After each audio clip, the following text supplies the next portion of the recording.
Pasal 1 Angka 10 Undang-Undang Nomor 51 Tahun 2009 menyebutkan, sengketa tata usaha negara adalah sengketa yang timbul dalam bidang tata usaha negara antara orang atau badan hukum perdata dengan badan atau pejabat tata usaha negara, baik di pusat maupun di daerah, sebagai akibat dikeluarkannya keputusan tata usaha negara, termasuk sengketa kepegawaian berdasarkan peraturan perundang-undangan yang berlaku. Pihak yang terlibat dalam sengketa PTUN berdasarkan Undang-Undang PTUN yang menjadi objek gugatan atau pangkal sengketa tata usaha adalah KTUN yang dikeluarkan oleh badan atau pejabat tata usaha negara yang mengandung unsur bertentangan dengan peraturan perundang-undangan yang berlaku, kemudian penyalahgunaan wewenang, dan juga tindakan yang sewenang-wenang. Sedangkan yang menjadi subjek yang bersengketa adalah orang atau badan hukum perdata di satu pihak dan pejabat tata usaha negara di lain pihak. Subjek atau pihak-pihak yang berperkara di pengadilan tata usaha negara terbagi menjadi dua, yaitu pihak penggugat dan pihak tergugat. Dalam proses peradilan tata usaha negara, badan atau pejabat tata usaha negara biasanya ditempatkan sebagai pihak tergugat, sebagaimana ditentukan dalam pasal 1 angka 6, yang isinya tergugat adalah badan atau pejabat tata usaha negara yang mengeluarkan keputusan berdasarkan wewenang yang ada padanya atau dilimpahkan kepadanya, yang digugat oleh orang atau badan hukum perdata. Dalam proses penyelesaian sengketa tata usaha negara juga dikenal istilah pihak lainnya, yaitu pihak ketiga, yang dimungkinkan untuk ikut serta dalam pemeriksaan sengketa yang sedang berjalan antara penggugat dan tergugat dengan cara mengajukan gugatan intervensi. Keikutsertaan pihak ketiga dalam proses penyelesaian perkara perdata yang sedang berlangsung tanpa memperhatikan bahwa dalam sengketa tata usaha negara, yang dapat bertindak sebagai penggugat sudah ditentukan, yaitu hanya orang atau badan hukum perdata. Sedangkan yang bertindak sebagai penggugat hanya badan atau pejabat tata usaha negara. Prakteknya dalam persidangan penyelesaian perkara perdata, dimungkinkan adanya pihak ketiga masuk guna untuk melindungi kepentingannya yang dalam hukum acara perdata sering disebut dengan intervensi. Intervensi ini juga dikenal di dalam peradilan tata usaha negara. Hanya saja akan menimbulkan persoalan bila mana intervensi di dalam hukum acara perdata tersebut diterapkan secara utuh di dalam menyelesaikan sengketa tata usaha negara. Karena keputusan pengadilan perdata hanya mengikat bagi para pihak yang bersengketa saja.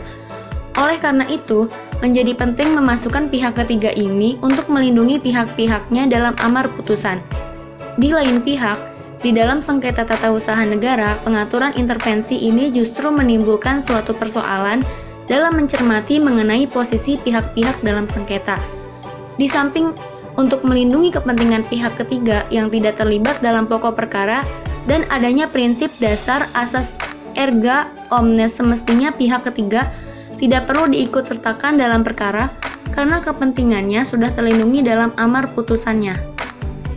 Sesuai dengan ketentuan pasal 53 ayat 1, yang dapat menjadi pihak penggugat di dalam perkara atau sengketa di pengadilan TUN adalah seseorang atau badan hukum perdata yang merasa kepentingannya dirugikan dengan dikeluarkannya keputusan tata usaha negara oleh badan atau pejabat TUN, baik di pusat maupun di daerah. Seseorang atau badan hukum perdata yang merasa kepentingannya dirugikan tersebut dapat merupakan yang pertama, pihak yang dituju oleh keputusan TUN, dan yang kedua, pihak ketiga yang merasa kepentingannya dirugikan. Menurut penjelasan pasal 53 Undang-Undang Peradilan TUN, badan atau pejabat TUN tidak dapat mengajukan gugatan ke pengadilan TUN untuk menggugat keputusan TUN. Dalam pasal 1 angka 12 Undang-Undang Peradilan TUN, secara tegas disebutkan bahwa pihak tergugat adalah badan atau pejabat TUN yang mengeluarkan keputusan berdasarkan wewenang yang ada padanya atau yang dilimpahkan kepadanya. Sedangkan yang dimaksud badan atau pejabat TUN menurut pasal 1 angka 8 Undang-Undang Peradilan TUN adalah badan atau pejabat yang melaksanakan urusan pemerintahan berdasarkan peraturan perundang-undangan yang berlaku. Mengenai siapa yang harus digugat di pengadilan TUN, tidak selalu merupakan badan atau pejabat TUN yang menandatangani keputusan TUN, namun harus dicermati terkait dengan wewenang badan atau pejabat TUN tersebut. Pejabat tata usaha negara dalam menerbitkan keputusan TUN berasal dari pelimpahan wewenang dari pejabat atasan atau pejabat lain yang dapat berwujud. Yang pertama, mandat. Apabila pelimpahan wewenang berwujud suatu mandat, maka yang digugat di pengadilan TUN adalah pemberi mandat karena pertanggungjawaban tindakan yang dilimpahkan kepada yang diberi mandat masih tetap menjadi tanggung jawab si pemberi mandat. Dan yang kedua, delegasi. Dalam hal pelimpahan wewenang dalam bentuk delegasi, maka pertanggungjawaban si pemberi delegasi telah berpindah sepenuhnya kepada penerima delegasi. Oleh karena itu, yang digugat di pengadilan TUN adalah badan atau pejabat TUN penerima delegasi. Indro Harto berpendapat bahwa ukuran untuk dikategorikan sebagai badan atau pejabat tata usaha negara adalah fungsi yang dijalankannya. Apabila yang diperbuat itu berdasarkan peraturan perundang-undangan yang berlaku merupakan suatu pelaksanaan dari urusan pemerintahan, maka apa saja dan siapa saja yang melaksanakan fungsi demikian itu pada saat itu dianggap sebagai badan atau pejabat tata usaha negara. Hal ini membawa konsekuensi bahwa yang dapat menjadi tergugat dalam sengketa tata usaha negara tidak hanya organ-organ pemerintahan, namun termasuk juga badan-badan hukum lain yang secara organisatoris tidak termasuk ke dalam organisasi pemerintahan. Berbagai jurisprudensi PT UN telah memperlihatkan bahwa badan-badan hukum swasta dapat menjadi tergugat dalam sengketa tata usaha negara dengan alasan badan tersebut menjalankan sebagian urusan pemerintahan.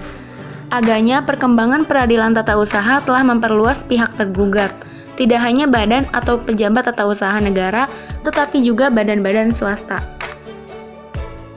Jadi, sengketa tata usaha negara adalah sengketa yang timbul dalam bidang tata usaha negara antara orang atau badan hukum perdata dengan badan atau pejabat tata usaha negara, baik di pusat maupun daerah, sebagai akibat dikeluarkannya keputusan tata usaha negara.